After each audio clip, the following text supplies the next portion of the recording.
Hola, bienvenidos a su canal Teología por Emanuel González. En el video de hoy veremos ¿qué es la moral? Pues bien, comencemos. Como bien lo observó el filósofo francés André Comte Sponville, la moral empieza en el momento en que somos libres. Esto significa que la moral y la libertad no están peleadas, ya que es gracias a la libertad que hay moral, por lo que es la libertad lo que posibilita y favorece la existencia y el desarrollo de la moral. Ahora bien, teológicamente hablando, la moral empieza en el no de Dios. En efecto, Dios, después de crear a Adán y a Eva y después de colocarlos en el jardín de Edén, los convierte en seres morales, con su famosísimo mandamiento: no comerás del árbol de la ciencia del bien y del mal, como lo podemos comprobar en el libro del Génesis, capítulo 2, versículos del 16 al 17, donde se nos dice: Dios impuso al hombre este mandamiento: puedes comer de cualquier árbol del jardín, pero no comerás del árbol de la ciencia del bien y del mal, porque el día que comas de él morirás sin remedio. Por lo que se puede deducir que la moral es negativa, en cuanto el no es una de sus características fundamentales, como lo podemos ver, por ejemplo, en el Decálogo de Moisés. ¿Qué es el Decálogo? Pues bien, el Decálogo era y es una serie de 10 fórmulas breves. Por ejemplo, no matarás, no robarás, etc. Abarcaba el Decálogo toda la vida religiosa y moral del pueblo de Israel, de los judíos. Es el corazón de la ley judía y que solemos conocerlo con el nombre de los 10 mandamientos. Esto lo encontramos en el libro del Éxodo, capítulo 20, y que Cristo reivindica en la ley del amor. Es decir, Cristo no quita el decálogo, sino que lo plenifica, lo lleva a su culmen en la ley del amor, como veremos más adelante. Sin embargo, este no de Dios posibilita la existencia del sí. Y es esta posibilidad de poder elegir entre el no y el sí la libertad misma, en su juzgarse y en su regirse a sí misma. Y esto es precisamente el origen de la moral. Por lo tanto, si la moral empieza en el no de Dios, el cual posibilita la existencia de un sí, es porque la moral consiste en una determinada concepción de este no y de este sí. Pero sobre todo, la moral consiste en la elección entre este no y este sí. Por ello, la moral es una elección y nadie puede elegir ni decidir por ti. De todo esto, podemos deducir que la verdadera función de la moral no es la de castigar, reprimir o condenar, sino más bien la de ser responsables con nuestra libertad y en especial con la libertad de los demás. De ahí el sentido de aquella frase: mi libertad termina donde empieza la libertad de los demás. No por nada André Comte escribió: toda moral es relación con el otro, pero es una relación de sí mismo consigo mismo. Esto quiere decir que la moral es un tomar en consideración los intereses del otro, sin necesitar por ello más mirada que la propia. Como decía Spinoza, hacer el bien y sentirse dichoso, tal como lo podemos ver en el Evangelio de Mateo, capítulo 6, versículo 1, donde Jesús nos dice: cuidad de no practicar vuestra justicia delante de los hombres, para ser vistos por ellos. De lo contrario, no tendréis recompensa de vuestro Padre que está en los cielos. Ahora bien, la moral es entonces aquello que nos prohibimos según cierta concepción del bien y del mal, y en consideración de los intereses o derechos del otro. La moral no responde a la pregunta ¿qué puedo hacer? La moral solo puede responder a la pregunta ¿qué debo hacer?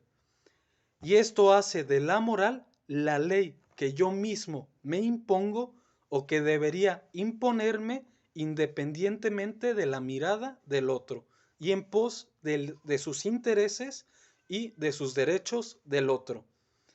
Esto no quiere decir que esta ley que yo mismo me impongo es una ley que yo invente, no, sino la ley que ya existe, en este caso, el mandamiento del amor de Jesucristo, yo mismo me lo impongo, es decir, yo dentro de mi libertad acepto imponérmelo para dentro de mi libertad, al aceptar imponérmelo, poder vivirlo plenamente.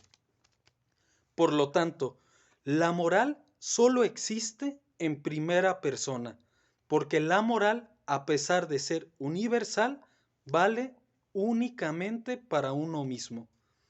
Es por ello que la salvación es moral, ya que la salvación también es en primera persona, como podemos ver en la carta a los Romanos, capítulo 14, versículo 12, donde se nos dice: así pues, cada uno de vosotros dará cuenta de sí mismo a Dios.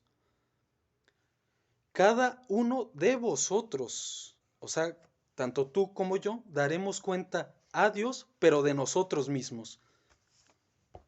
Por eso, en los versículos anterior, en la carta a los Romanos, capítulo 14, versículo 10, se nos dice: pero tú, ¿por qué juzgas a tu hermano?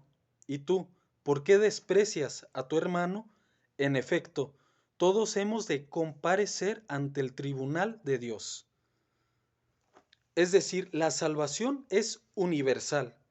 Todos vamos a comparecer ante el tribunal de Dios, pero solo es válida en primera persona, pues cada uno de nosotros dará cuenta de sí mismo a Dios.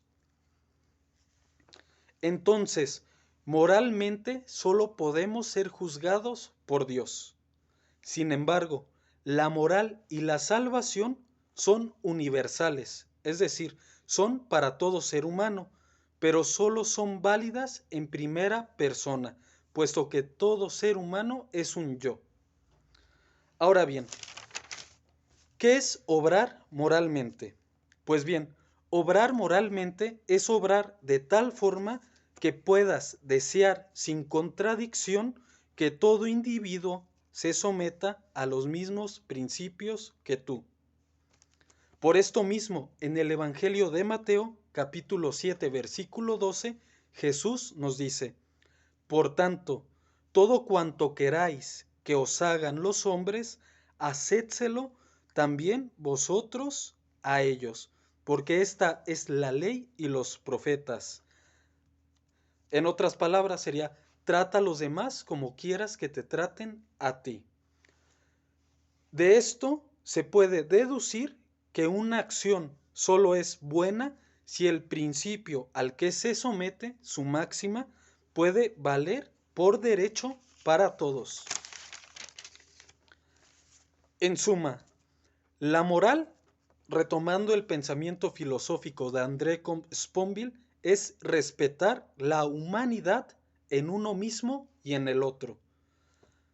Pero la moral para el cristianismo es favorecer el amor humano en uno mismo y en el otro, pero sobre todo en Dios, ya que si Dios es amor, entonces la moral de Dios va a ser la moral del amor, como se nos explica en el Evangelio de Mateo, capítulo 22, versículos del 36 al 40, donde podemos leer: Maestro, ¿cuál es el mandamiento mayor de la ley? Él le dijo: amarás al Señor tu Dios con todo tu corazón, con toda tu alma y con toda tu mente. Esto es el mayor y el primer mandamiento. El segundo es semejante a este: amarás a tu prójimo como a ti mismo. De estos dos mandamientos penden toda la ley y los profetas. Por ello, quien solo hace el bien por su propia salvación, explicaba Kant, no hace el bien y no se salva, ya que de alguna manera estaría siendo egoísta. Para Kant, una acción solamente es moralmente buena si se realiza sin esperar nada de ella, sin esperar ni una recompensa ni un castigo, sino solamente por el bien que se está produciendo. Lo contrario del egoísmo es la caridad. Por eso la moral pretende sacarnos de la pequeña cárcel del yo, del egoísmo, y por eso la moral, según Kant, nos conduce a la religión. ¿Por qué? Porque la moral reivindica el sentido de la vida en una ley. ¿Y cuál es esta ley? La ley de Dios. Sin embargo, no podemos reducir la religión a la moral, ya que la religión trasciende la moral. Me gustaría concluir este video sobre la moral con una última frase del filósofo francés André Comte Sponville, la cual dice así: la moral no puede sustituir a la felicidad, y por eso la moral no lo es todo. La moral no puede sustituir al amor, y por eso la moral no es lo esencial, pero ninguna felicidad exime de ella. Ningún amor es amor sin responsabilidades, sin respeto. Por ello, la moral es siempre necesaria, y más en nuestros días de crisis moral. Pues bien, eso es todo por hoy. Si te ha gustado el video, házmelo saber dejándome tu dedito arriba. También suscribiéndote al canal y activando la campanita. Te invito a que compartas el video con tus amigos, familiares y conocidos que quieran entender un poquito más sobre la moral. Por último, te invito a que me dejes en la cajita de comentarios qué te pareció el video, qué es la moral para ti y de qué tema te gustaría que hable sobre el próximo video. Pues bien, eso es todo por hoy. Gracias.